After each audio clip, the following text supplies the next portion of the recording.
anyị fụ na resọt tinye n'ime dị mma anyị fụ n'ife itinye n'ime n'obuke na-adalụ biko ka ị bịa n'ụlọ onu anyị ka ị bịa jikọba anyị ka anyị bụlụ ofu ka anyị bụlụ ofu na ka o si tata anyị si tata bụlụ ofu anyị bụ Chukwu ga-edekọba anyị maka na anyị ma na ife niile na ị ga-emenwu ya daalụ na nke ime wee wepụta ya tata bịa banya n'ime anyị anyị ebe nweta na ọ dị mma ka anyị bụlụ ofu Chukwu daalụ na na-ekene anyị na-ekene kenesie ya ike na-ekene were akwa nne na nna anyị na ndị ichie na ndị nna anyị ma ndị nwụrụ anwụ ma ndị anyị mana maka anyị mana ihe ebe ọbụla anyị nọ na wee zukọgo daalụ Chukwu na ekene ndube anyị taa sie n'ike ise afa m bụ Chukwudi na-ebi Dialọ ya bụ Dialọ bụ nkeke nwaanyị alọ esi na ndokwa East na Delta steeti anyị bụ ndị a na-akpọ ndị osimiri okwu ala abụ m nwa igwe nwa obi onye ka afọ nkene ndụ ibu ọ dị nwa obi and ọ na-asọ m na tata na-eso m ndị na-ekpokọba ndị Igbo ya bụrụkwa n'ime anyị ọma ka m si bịa na Delta steeti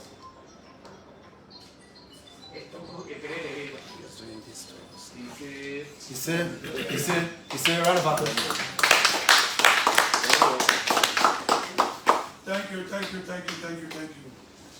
For now, we are 1 minute silence. Let us have 1 minute silence for the dismiss of His Royal Majesty and Her Royal Majesty Omo Obimata Omo Fobana. Can we do that?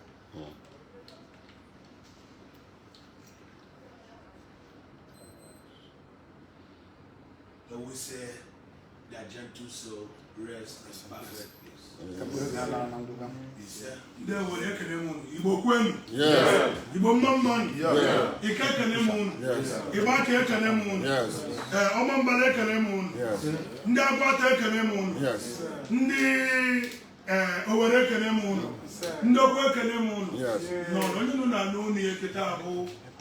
Oyemwe mmadu ka ị na-ebi. Abụmoya akụmazụ ụmụọcha bụrụ ofu onye n'ime ndị na-afụ ihe gbasara ijikọ Igbo niile ọnụ ka mgbadata from this central Igbo.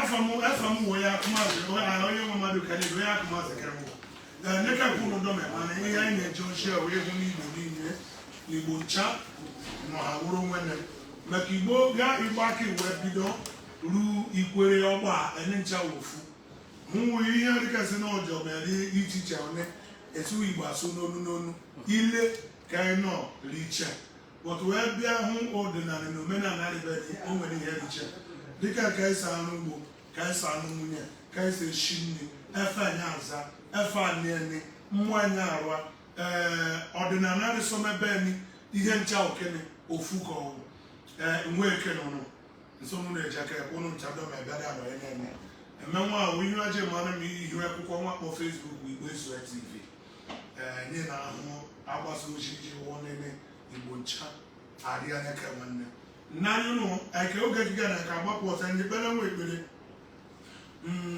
ntọnụ mmenya akpọ introduction ihe ndị oyibo akpọ introduction which is ọsụsụ eni ịkọwa onwe onye ụzọ achọrọ ya aka be na bido ekponi yagweni onye yagweni ani idumu obodo ị na-represent just within a short, within less than seconds. Don't no, I can't be done. Well, you don't know, we need by there. More about food, maybe. The allow. It's in Nabalono. Nima Balono with one apple of Quincy. Now, the Quincy. I am going to be with no Obi Palace. I need to be with African air one day or more than movie. Sit an apple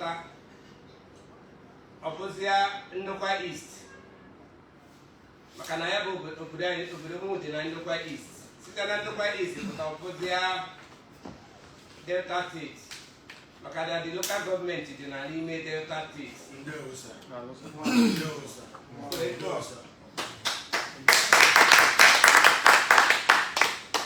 This was our Mogo Okafo, if I Abumu, Anambra State. Adanambra Abumu Onyago, Tinanocha. Speaking the moon Chinese. The man asks why I'm the way one and off my body will. And I just don't know, pick a band, I see Zundago. Yeah, and I said, but I want to say the anchor. If you go on a phone, no. And I buy each other.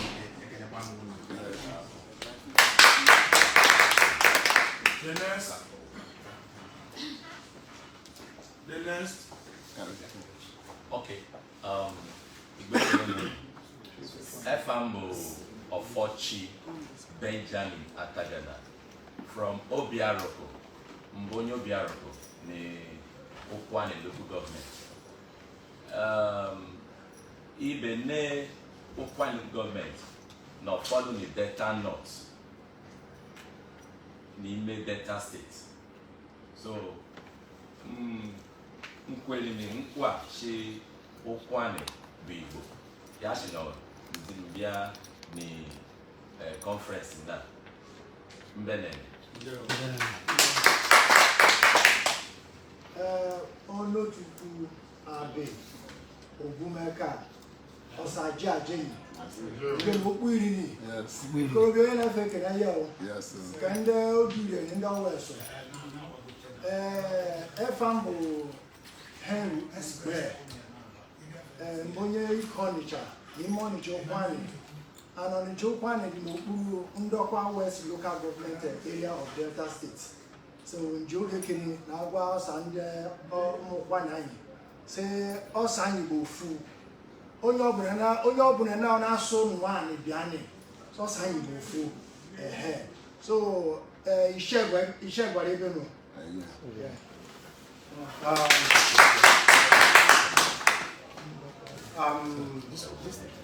Ezigota ahụ Chukwuemeka Nduka awụ m ezigbote nwa afọ Alambi njiri nukwanụ na Mbitoli local government area nke Imo State. Awụ m onye Isuama akwanụ m awụ the UNIFY IGBOS now proponent and the convener. Ana make a little bit of an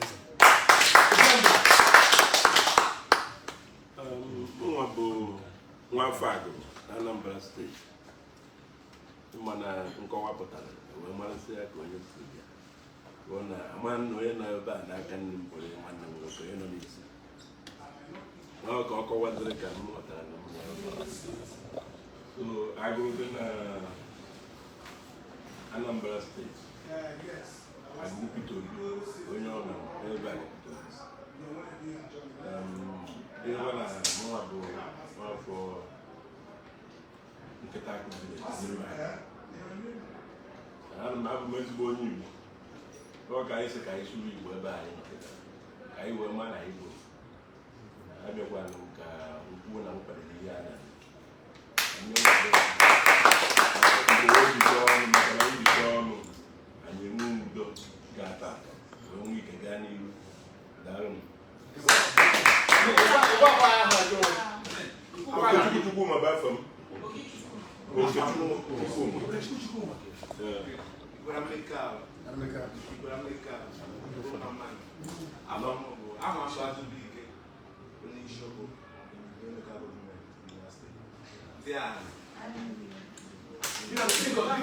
Sorry for interruption. Pressmen are here recording. Don't be too fast. We want to get all your names because we're going to mention names and where you come from. I'm Azubike, Isaac, Ali. Mbunye Ali Soko, government university. Nkana manu meka. Ikwa meka. Mama.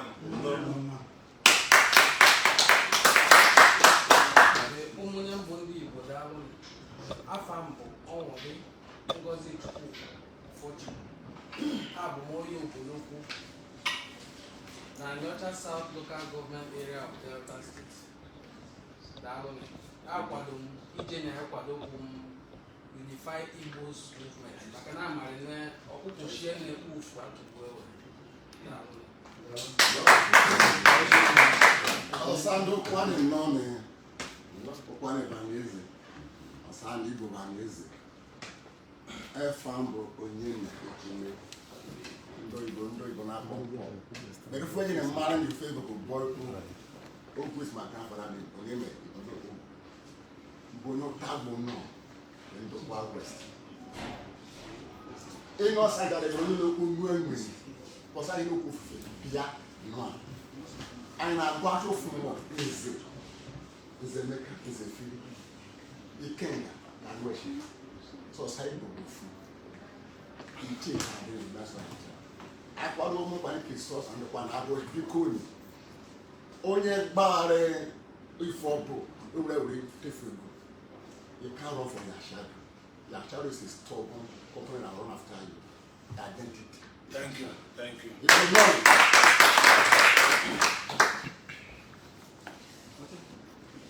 Efamu Okwolise Lejedu Adimambua Godstein. Onye mbiri kanwo mbiri eze, but nne m onye make ọta to be precise. So anyị ga-ebe na-eleji na-amara ihe ndị Igbo ji wuo okwu because onye ole na-asụ bịa ya kpọọ head isi ya kpọọ ọnụ mouth ya kpọọ mouth ọnụ ịchọ na-ebịa na-amara ihe ndị iri Anambra dị iche ebe ndị iri Delta State ere eji alụanụ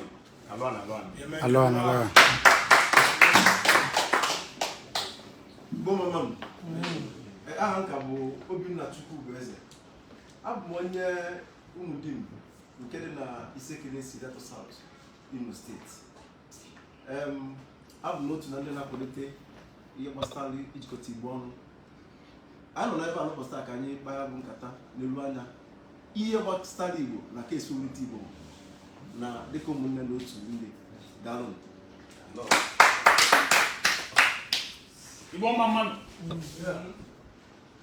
Igbo mama. Afam bụ Maazị Afam bụ Akunne Austin Uzin. Mbụ onye Ezza South, Lebonyi State. Leka. Ịbịa Lebonyi State, enwere 14 local governments. 13 local governments.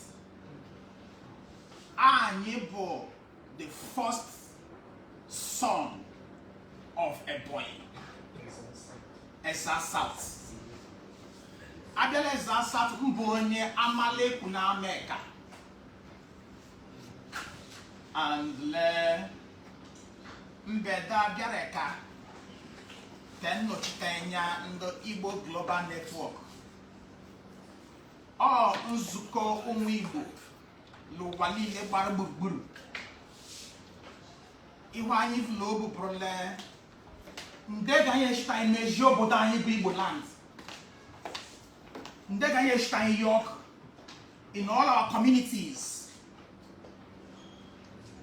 Nde ga-anyị eshita anyị mepee Igbo ka ọ baara Okeke ya baara Nwokerefu. Anyị asị dị Nwokerefu, we bie Nwokerefu. So nde ga-anyị eshita anyị dozie ala Igbo ọrụ Okeke ma ya dịrị nwa ahụ ọma ya dịrị nwa nkwọ mma Oya ba nso le anya ya dia toro nyi konwa bi no no no ko obo de won de wo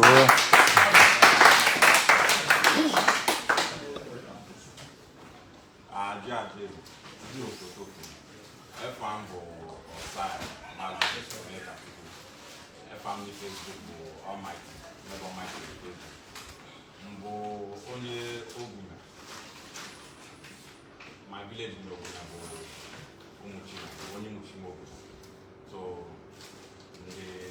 they are very happy that they make it unify all the people speaking oguna in Ndokwa West Delta State, Kwanza, Benani. Yeah. Biko afam mo Dr. Nathan Okechukwu Oyejimbe. Amu onye Unubi na Nnewi South, Anambra State. Biko na nna ebe a bụ Chikis nọrọ ebe a. Because na mgbe obodo oyibo ka ozi mozi na 2018, 7th of April. Simple na anyị Igbo. Na oyibo mgbe anyị ga-enwere onwe anyị. Na anyị ga-enwere onwe anyị ma ọ na anyị duru n'ofu. Anyị bụrụ ofu nwere onwe anyị. Ndị Igbo sị na anụkwa mmụọ n'ọnụ omegene ọgba ọkụkọ. So biko ya ka ji bịa bata. Achọrọ ka ndị Igbo bụrụ ofu. Gbọgbọnụ! Ọkwụrụ na afụgo Igbo bụ ofu. Onye ọbụla na-ekwu okwu na-asị afa m bụ afa m bụ. Onwe onye kwuru ihe dị iche. Afa m bụ Chukwuemeka Nwakogolo. Ọmụ obodo Ọkpala Eze Chime nọ n'Ochugbo. Nke dị na Anịọcha South, Delta State. Anyị bụ isi sekpụ ntị. Ndị fụlọ ọgwụ ju nni. Ọ bụ n'ilu Ọnịchugbo, ife a na-akpọ ogbe mbụ isi ekpe, anyị fụ ọgwụ ju nni. We dey fight, live food. Case you know hear my language. I na afọ ọgụ ju nni. So anyị bụ ndị mmụọ jeli igbu jieli. Ife nji bịa bụ ka anyị wee gba ndị mmadụ n'Igbo bụ ofu n'ala bụ otu. Ka anyị kọma mmiri ọnụ.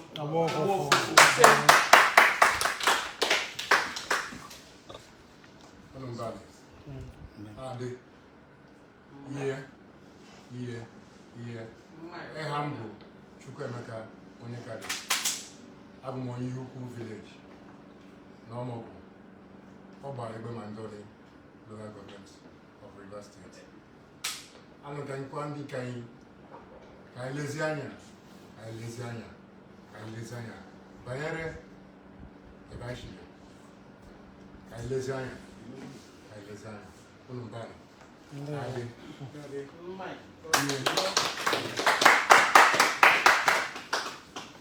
Efamo Azuka Oka Etumudo, a banker man or in any way. UNIFY Igbo, Lende, a banker under Orion in Edo State. We are the Igbo people sent to Edo, but we are not Edo people, that is Benin people. We are real Igbo people and we speak Igbo. The banker speak Igbo. Alwan.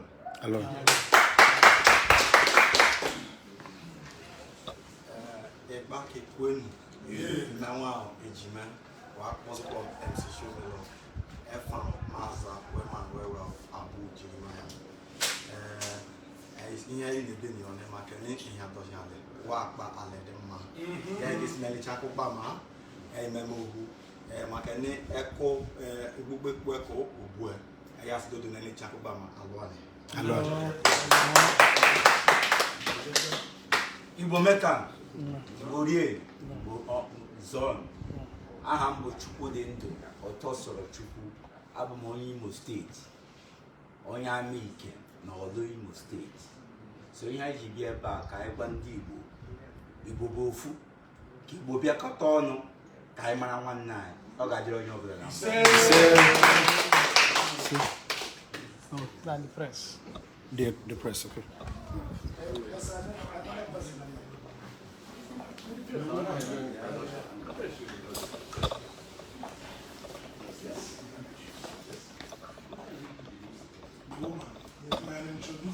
Okay. Then I knew. ebele oje agụba onye ọnịchụkwani onye ụmụngwu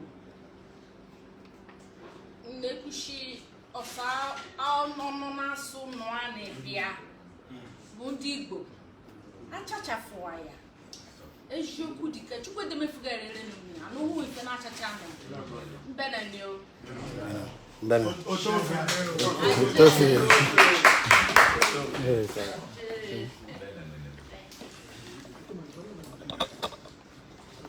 Thank you. As we continue, the guy is Pressmen of Antigua, they should introduce themselves.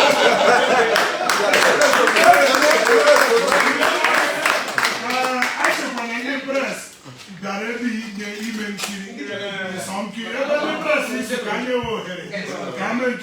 think it's somebody should conduct that because if we behind a minute, you introduce yourself and where you're representing. Okay.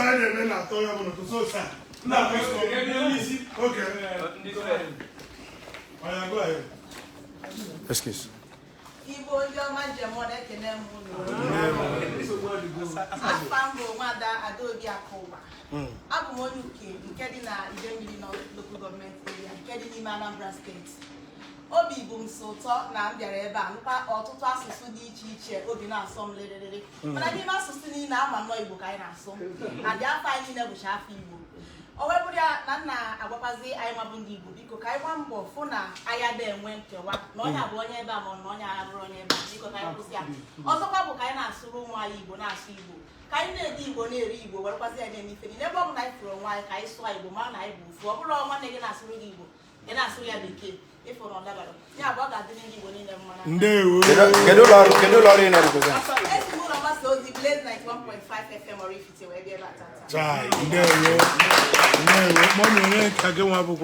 Igbo mma mmadụ afa m bụ Obiageri Arinze abụ m onye agụzi Igbo dị na Anịọcha local government Anambra steeti ana m represent the Way City Estate and the marketing manager of the Way City Estate ihe m na-ayọ ndị Igbo anyị ncha niile bụ ofu ihe m chọrọ ka anyị kwụsị bụ ọgụ anyị na-anọ na soshal midia sọsọ Igbo ihe na-anọ ọgụ na soshal midia ka anyị gaa ahụ nata ya anyị ncha niile bụ ofu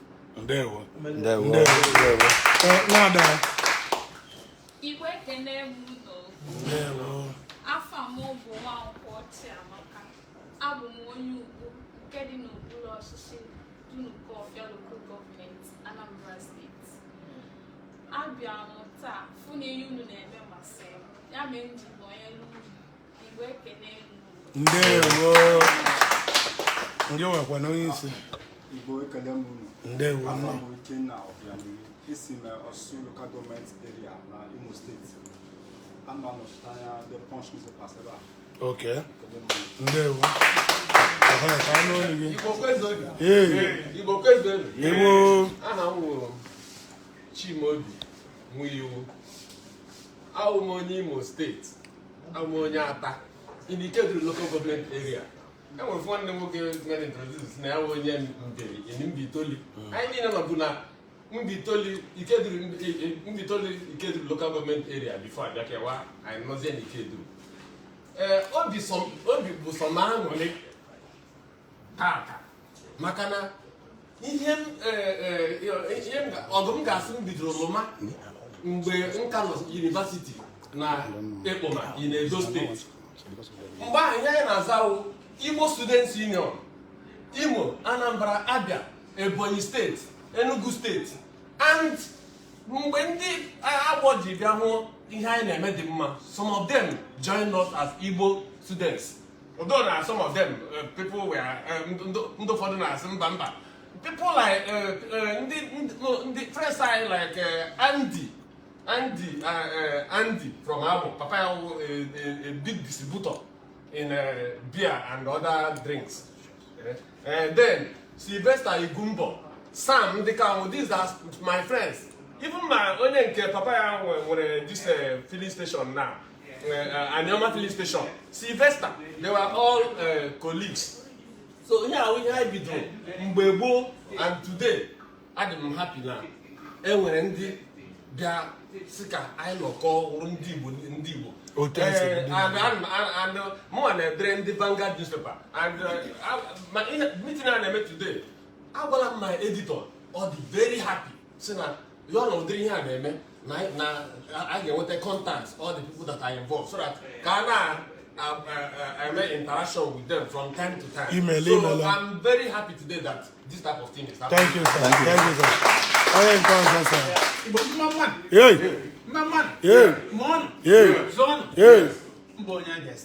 Okay. FM bụ David Onwuchekwa.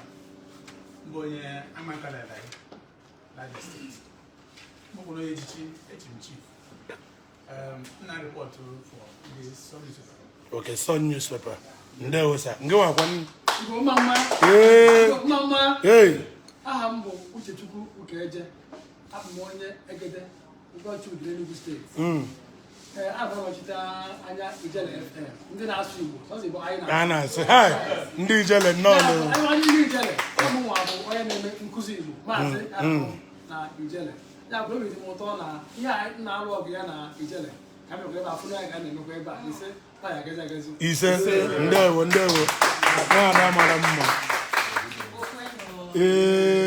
Aha m bụ Okoji Adaeze. Abụ m onye Igbo. Esi m Igbo Ntọ. Igbo Ntọ. Esi m Igbo Ntọ. Obi Ogbe. I am an educator. I am happy for what I'm seeing here. And I pray for God to bring us together in one love and unity in Jesus' name. Amen. Emebe introduction nke ya. Igbo kwenu. Kwezuenu. Ọha m bụ Uchenna Nwekoye. Mbụ onye Ikwo na Ebonyi steeti. Okay. Ihe marụ bụ onye nta akụkọ.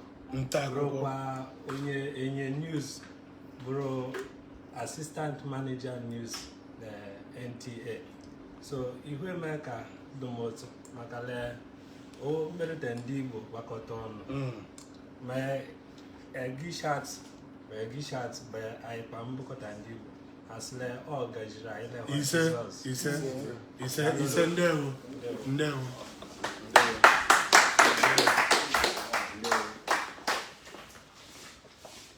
Yes, as we proceed, the guy is a Gabriel, I will over that. I have a near Yaji Makia, I am selling in Kowa. I am Gaziele, Mechan Kowo, wine, enjoy your one of Okolo, Chebutuna Fella, Nandi Waka Boro, Ibosi Namba Sauce. Ndị nọ n'ọgbọ ka abụrụ Igbo si na Delta sọsọ na ndị nọ n'ọgbọ ka abụrụ Igbo si na Edo steeti sọsọ na ndị nọ n'ọgbọ ka abụrụ Igbo si na ka a na-akpị Rivers steeti ọ Imo ọ Enugu nọ ebe niile nwere ngalaba Igbo ọ ihe niile zuru ezu ebe a Igbo ekele m unu asị m na ọ ya adịkwala ya mma dịrị unu niile mma ọzọ dịka ibi ya ewu o nwere ihe ndị mma agụpụtasị ebe a ọ dị mma agụ ya n'oyibo anyị anatakwa na Igbo tupu anyị ebido ka anyị na-anabatagodu ndị ụmụnne anyị ndị si n'Igbo ukwu wee na-abata nna anyị ndewo ndị si n'Igbo ukwu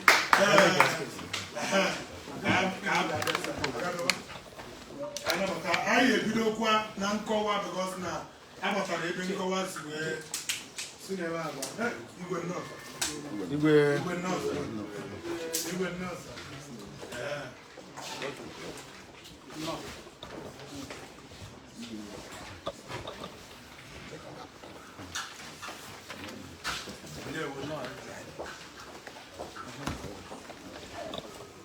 Igbo mamman Igbo ekele m unu Igbo ekele m unu Igbo ike ekele m unu Igbo ụkwụ na-ekele m unu Igbo na-eche ekele m unu Igbo ikwere ekele m unu Igbo ime ekele m unu amambala ekele m unu Igbo ukwu ekele m unu akụmasị ekelekwe m unu obi dị m so ụtọ nke bụ eziokwu na ndị mfu n'ime anyị kịta agwa m na anyị abịa but amara m na ọ ya dị ọbịa but ebe a bịagoro asị m ka ọ dịkwara anyị ma dịrị ha nwe mma ndị news ụnụ ya anachikwa azụ ebe ndị a nọ because anyị nọ na nkọwa tupu ha nwa abata ihe si n'aka nwa amadi ya nna ya ukwu a tupu o ruo nnukwu nna anyị ka anyị si n'aka ya wee bido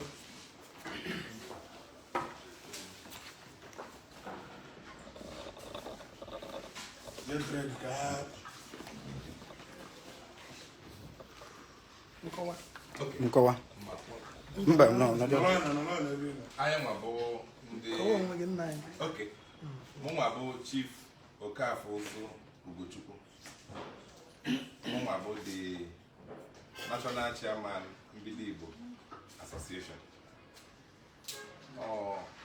anyị bụ otu na-afụ maka ịkwalite omenala isi nka na ihe nkiri ndị Igbo niile ịdịkọta anyị ebe isi anyị n'ụlọ anyị dị bụ na n'Igbo Ukwu anyị nwabụkwa ndị na-eme National New Yam Festival iri ji ndị Igbo National New Yam Festival.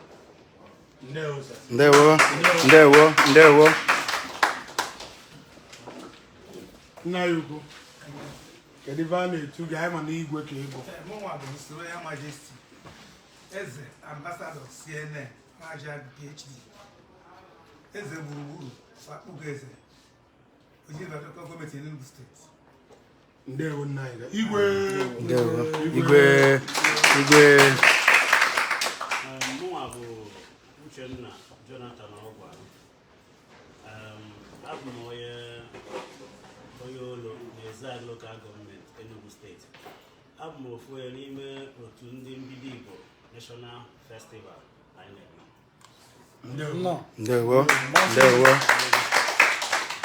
Mụnwa bụ Oriakụ Chinenye Okonkwo. Abụ m onye Igbo Ukwu, awụkwa m memba Mbili Igbo Association ndị na-afụ maka National New Yam Festival nke Igbo. Ndewo. Mụnwa bụ Maazị Obi Ezenwa. Abụ m onye isi ndị Center for Black and African Arts and Civilization, bụ ụlọ nkwado omenala nke federal gọọmenti dị na Igbo Ukwu. Anyị bụ ndị na-anọchite anya federal gọọmenti iji wee kwado ibunite omenala ndị Igbo. Anyị sokwa na ndị Mbili Igbo. Ndewo. All right.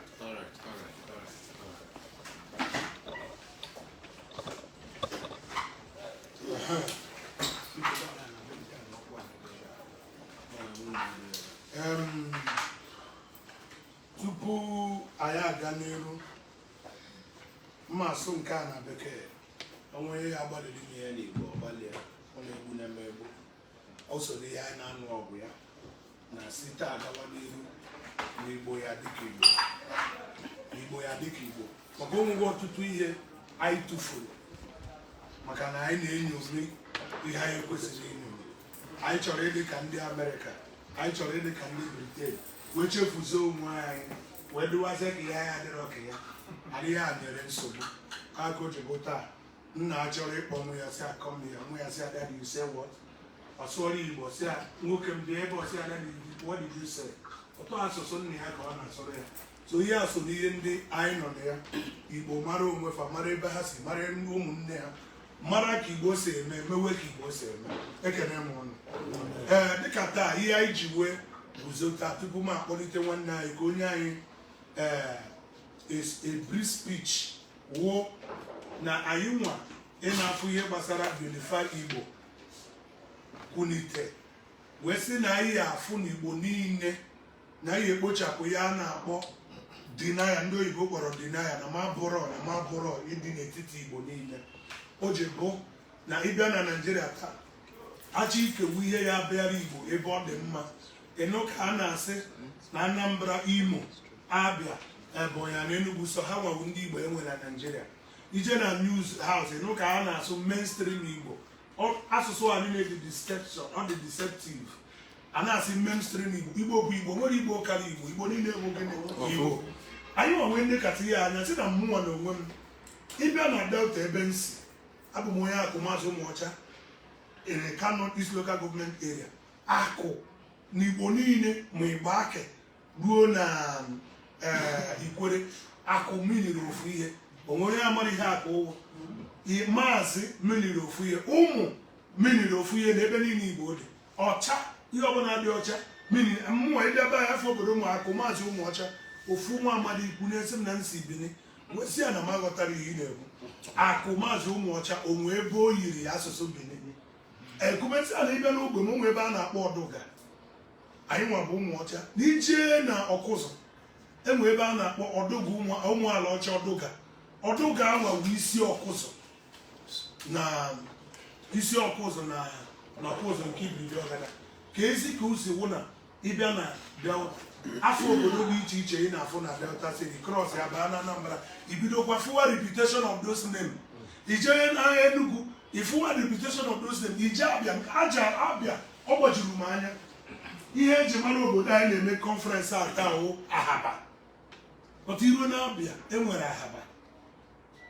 Ahaba iru Abịa enwe Agbọ na ebe enwere Agbọ iru Abịa enwe ọzara ebe a n'Enugu enwe Abọ na ebe enwe Abọ Igbo Ukwu enwe Igbo Ukwu n'ụkwụ anị na-ajụzi ka ezi ihe wu nsogbu ọ bụrụ na anyị nwụrụ abụrụ nwanne ya bụrụ ofu kedu si ka o si bụ n'afọ obodo adịghị ekwu afọ mmadụ afọ obodo ị na-ewetara anyị ya na-akpọ Ngosi Foundation ka anyị si wede anyị wepụ njem wee chịkọtawa Igbo niile anyị emere conference a the first place anyị mere conference ahụ na Rivers State this is the second one anyị na-eme which no by Obinna m ka a na-eme anyị nwa na-egosi Delta State anyị nke bụ eziokwu Igbo dị n'ụsọ ihe anyị eneba anya taa na conference anyị akpa ka Igbo ya esi wee jikọta aka wee rụọ befa n'agbanyeghị na ime anya ihe na-eme na Nigeria today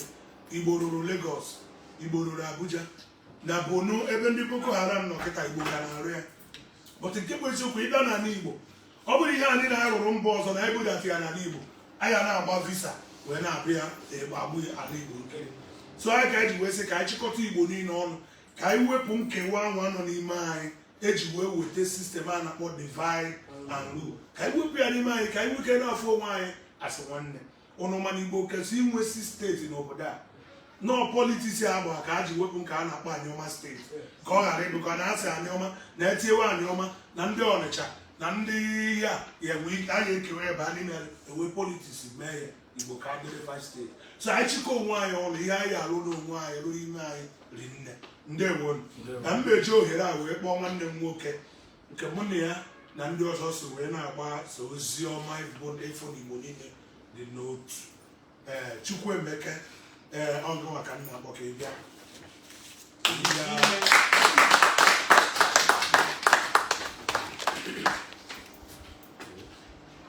Ojemba Igbo ndị ekele m unu Igbo ndị Abịa ekele m unu Igbo Delta State ekele m unu Igbo Rivers ekele m unu Igbo niile Igbo gburugburu ekele m unu ana m ekele gị our Royal Majesty. Ana m ekele the distinguished ladies and gentlemen of the press. Ana m ekele ndị niile my fellow UNIFY Igbos now proponents. Na-ekele ụmụnne anyị ndị nọ ofesi ndị na-akwado dịrị mmadụ dịka agbacha aha gị ka nkụ so ụmụnne anyị ndị na-akwado anyị ana m ekele unu ọmụ Chukwuemeka. I pride myself as a UNIFY Igbos now proponent, as a member of other proponents, and also the convener of the UNIFY Igbos now. I'm a video, man. I hear you about my maka a lot of other people, and then I know Kahamata Inyajinaga. A case for the unification of our Igbo through heritage, continuity, and cultural advancements pioneered by the Igbo Cultural and Social Enlightenment Community Foundation. Permit me to draw the validation of this submission from the Constitution of the Federal Republic of Nigeria, which entrusts the sovereignty of the country on the people. By this, the Constitution has given the people the prime authority in the land by which the Constitution itself draws its power. Also, the right to self-determination is the right of the people. This too draws its validity not just from the Constitution of the Federal Republic of Nigeria, but also from the United Nations Determinations Principles. My stumbling upon the UNIFY IGBOS Now project was an accident of grace. You first need to be a man with vision, translate it into a mission that seek permission, then seek permission and see who follows you and your direction. When I first thought about the UNIFY IGBOS Now, I was filled with doubts if this is something that can work. I wouldn't know where to start as it was a new idea. I think it was the design of the gods as such. Even though I was the first to initiate the UNIFY IGBOS Now ideology, I submit all to the glory of God for making me stumble upon the initiative and for giving me the strength to start the Igbo Cultural and Social Enlightenment for Unity Foundation. At this juncture, I appreciate all the people who have now become the activists of the UNIFY IGBOS Now project. So that we may be united in objective, irrespective of our differences. This is very crucial to defeating the exploitable division that has been the bane of Igbo progress. As a leader, I seek to welcome all the comrades in Igbo integration, praying for a sustained objective, unity and limitation of greed, that we can always be guided by the light of truth and concern for our people, by which this initiative was given to us. Now let us focus on the objectives of this movement. Once I traveled from Onitsha to Asaba on the Niger Bridge, I could feel how our ancestors crossed each side to build another settlement.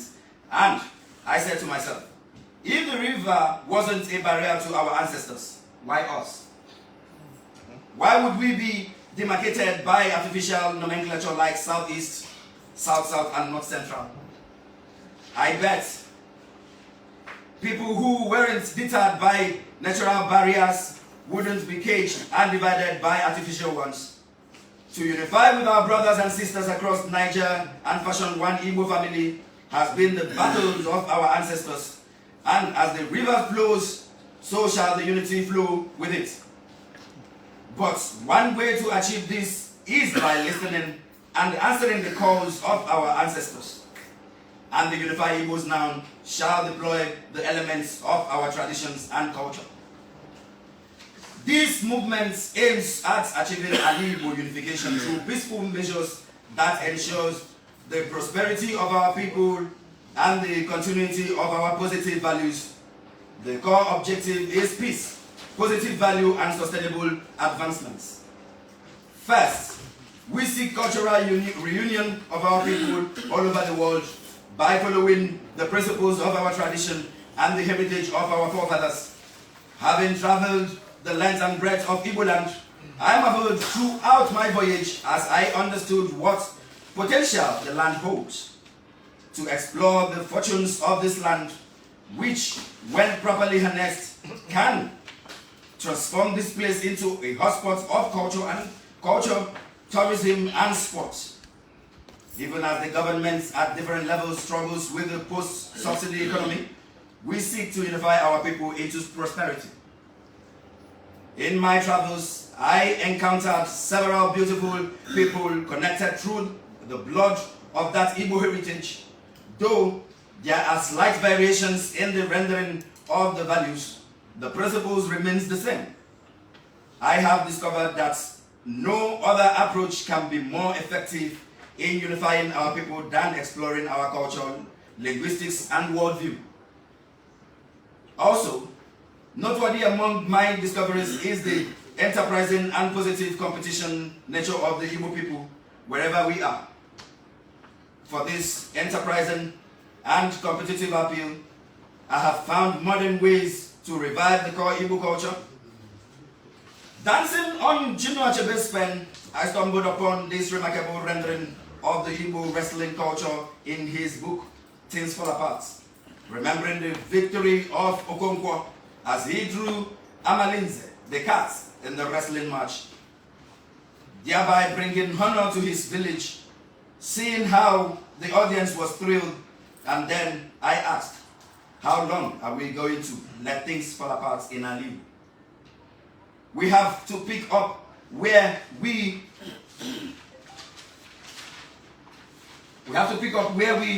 left off. Even as our heritage enriches the world, the people who own these values are left in self-inflicted penury. It is not an uncommon sight to find Igbo artifacts in European museums. Also not uncommon is the zeal which we watch world sports. Then I ask, how did we get to this point where we abandoned our culture to watch its imitation? You need to see the disappointment glaring in the eyes of some of the elders that I have met in my journey as they recount their stories from their grandparents' lips. Often there is a sense of failure when they realize that they couldn't transfer these values to the next generation. The abandonment of our Egwu Mwa, Egwu, and the dwindling situation of, or maybe the ensued preservation of Ijele and other great masquerades, the revival of our Nkanuzu, and several other unique Igbo cultures. Science and innovations, this is the objective of unifying Igbo. We also understand that culture is a continuum. As such, we are seeing how our people have developed passions for modern sports like football, marathons, volleyball, etc. We have decided to integrate them into our program. This will certainly bet an Igbo sports tournament where we aspire to soon hold an Igbo regional football league. This will help to create and refine football and other sports talents that would make our children highly competitive and marketable in the global sports. Oh, once again, I recall reading the works of Achebe and Flora Wampa, and I ask, what is happening in the Igbo literature scene? Although I commend figures like Ngozi Adichie, who still sustains the light of the Igbo pen. However, generally, there is a current dim in the light of Igbo literature. These movements will explore ways to encourage literature. Our music and our intellectual property are now left out. Ever since the time of Osadebe, Oliver de Coke, and Moroko Mamaduka, the Igbo nation has been struggling to find a footing in the Nigerian high life scene. Also remembering legends like Onyeko Onwenu, Celestine Ukwu, Mike Ejaga, etc. It seems like we are struggling to stay afloat in the current times. Generally, the Igbo music industry has on a downward spiral lately, even as several Nigerian artists have been nominated for the Grammy. It is quite unfortunate that Igbo music is not seeing much global penetration. This we would look into. However, we would take it one step at a time. Looking at the uniqueness of the Igbo subgroups, we still have a lot of work to do in identifying the clan's continuity.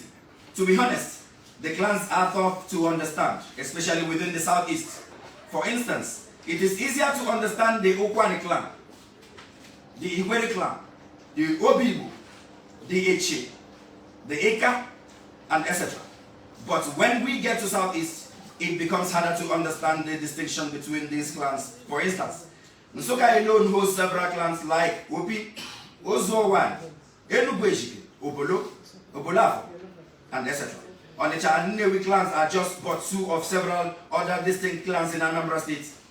As I said earlier, there is still a lot of work to be done in properly identifying these clans because Only discovering and accepting our differences can we forge together. Utilizing activities like Football League according to clan lines would be instrumental.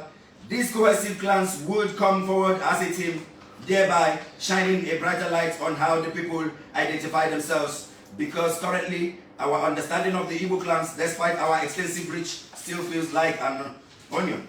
When you open one lobe, you discover there is another lobe. We are integrating these moves to first understand our people, our similarities, and our differences, and then come together as a people to champion our destiny. From all indications, it is a huge task, and if we must succeed in an inch further, we need maximum support from you and every person involved. Thank you.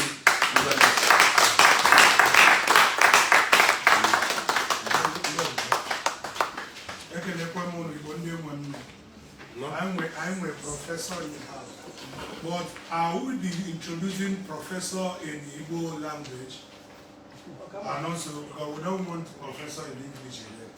Somebody who will address us properly. Because actually, ponite one day in work. Nke na-afọ ihe gbasara cultural forum, the person of Diokpa Fortune Omode. Actually, because we are going to be looking at some keynotes. Igwe Aima na Aina Gakara, Kapaton, where you are ponytail, Igwe Neya, Nanta Ben is about Kapata Fortune. Actually, authenticating the Igbo identity by solving the identity crisis. Within the 5 minutes, talk to us on that aspect. Abonicho is so Igbo, but here and which is Igbo dialect.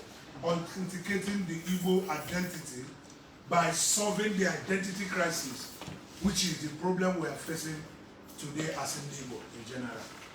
Welcome, sir.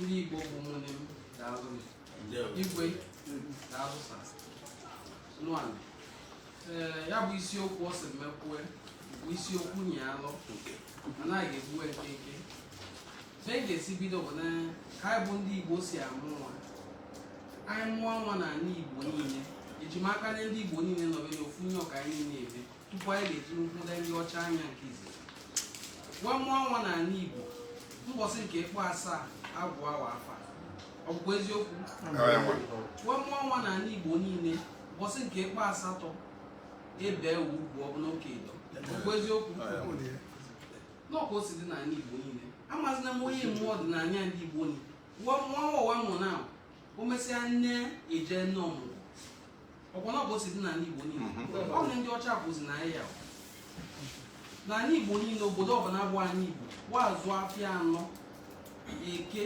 Orie, Afọ na Nkwọ.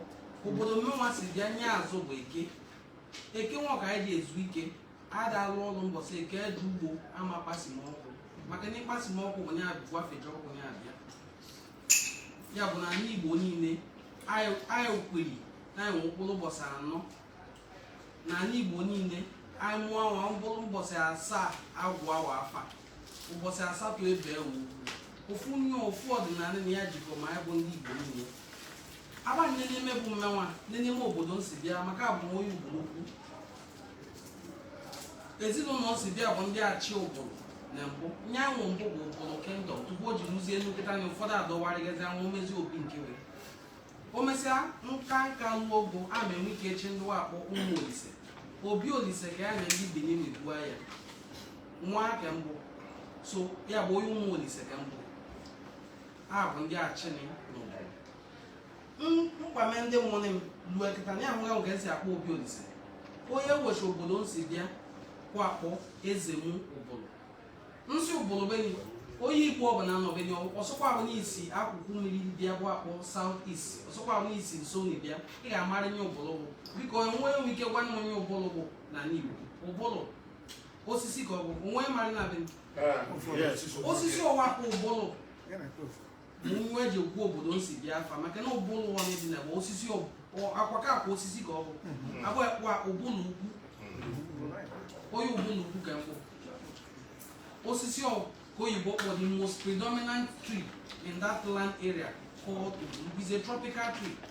Ịgbawa awalacha mkpụrụ osisi ọkwa akpọ ụbụlụ ya bụ bụ na ndị Igbo niile nọ n'ụwa niile bụ ndị ụbụlụ anyị na-enwe enwe mitin ya bụ ihe mbịa data abụ na nye njọs na ọkwadome nke onwe mbịa ndị bụ n'ime emega 1987 all the descendant communities of ụbụlụ bịa together 2007 ụnyaahụ nsogbe akpọkọmakpọwe na Lagos abịanuewe baisi bịa bụ Ubulukwu for a meeting of Ubulu descendants ya bụ adịna m ndị asị na abụ na m onye Igbo maka na onye ọnụ masị na ọbụna dị nchi nne bụ eze mmụọ biri n'okpuru Ubulukwu ọmụmụ na anọ ise kwede nke na dị wezi pụọ nwa akpalawe afọ a bụ obodo asụa ekeri asụa ezenarịa asụa anịga bụ asụa ezemu afọ niile na mgbabenye afọ ise bụ afọ Igbo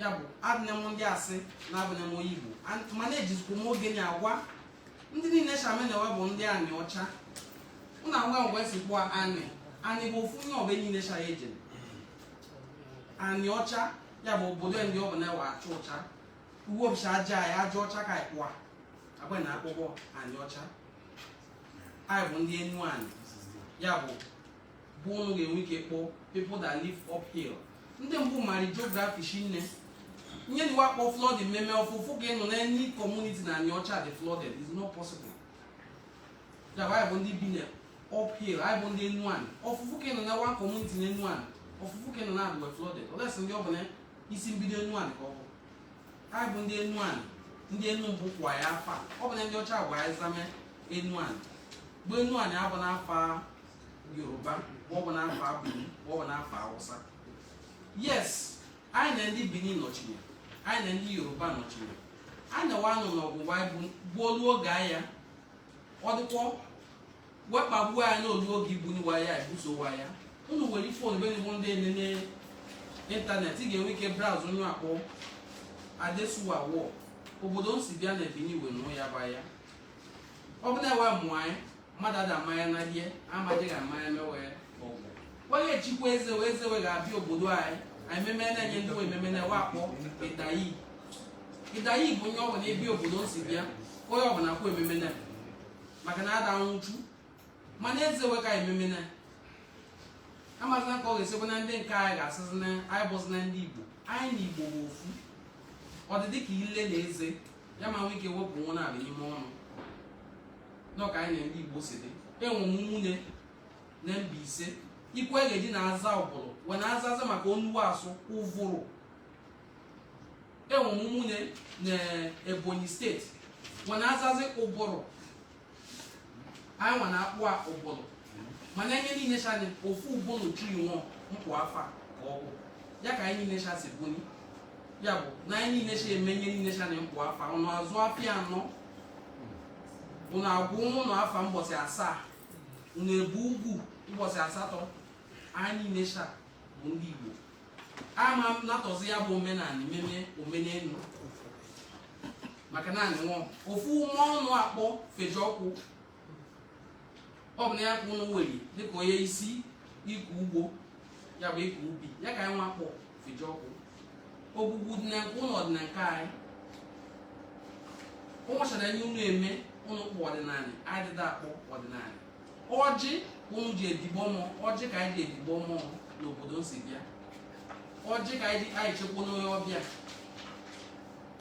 ka anyị chekwa n'ọjị obe m ga-elu nkịta na nweche n'ime ọjị iche n'ime ọjị ya bụ na enye agwa m na abụghị n'ebe m kembịa ya kpọmezia m onye ọbịa ya bụ nye ụnụ kpọ ọjị ka anyị kpọ ọjị nye ụnụ kpọ nni ka anyị kpọ nni nye ụnụ kpọ aka ka anyị kpọ aka nye ụnụ kpọ ntị ka anyị kpọ ntị amazina m ka o si n'oberi ikesi maka na oluzi nyaahụ anụ ọwa ahịa ọwa n'ogede ụmụnne anyị bụ ndị seche ya bụ ahịa nwa bịa rime anyị niile a sị na wee Chukwu Emeka Kaduna Nzọụkwụ na ọ bụzi na onye ọkpa na mbeni na onye Igbo dọ n'akwụkwọ na o si bịa etrit ewe anyị niile dịka ndị Igbo onye ka anyị niile bụ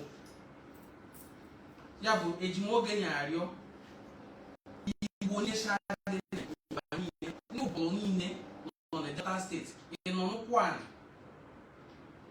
ị nọ na ndokwa bọbụ ya nọ na ọ bụcha na Idumu si bịa Idumu si bịa kwakpọ agbọ nta agbọ na anyị Igbo means ofunye. It means splendor, beauty, paragon. Agbọ nta means a place where it is beautiful to go and hunt. Onye agbọ nta ka mbụ agbọ nta Idumu ede ya bụ ndị nwe ekele ede n'obodo ejimoge nyarị ọnụ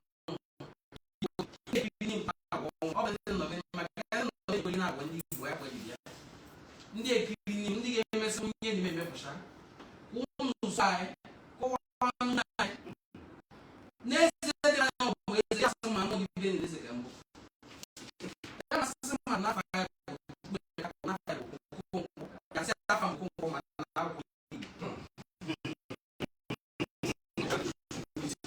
beauty ji ya aka na acha ya si bido n'oge izi ke njie kwụsị ya bụ okwu na ọ bụcha anya obodo isi bịa kwa azụ afịa ahụ ya bụ ọsọkwa Buhari afa nye nke abụrụzi eken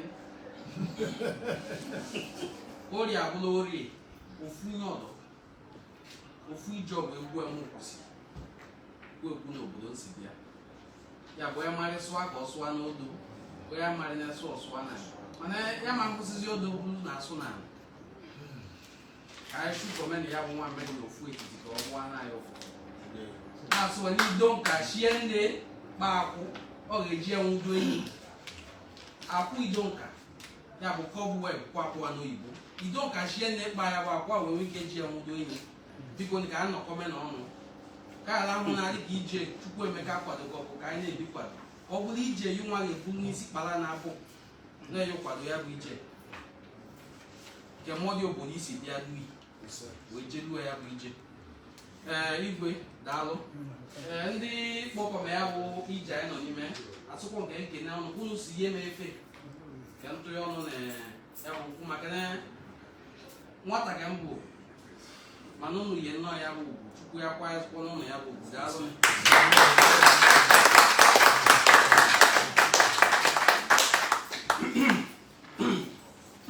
Deliverance oyibo pụọ m n'arụ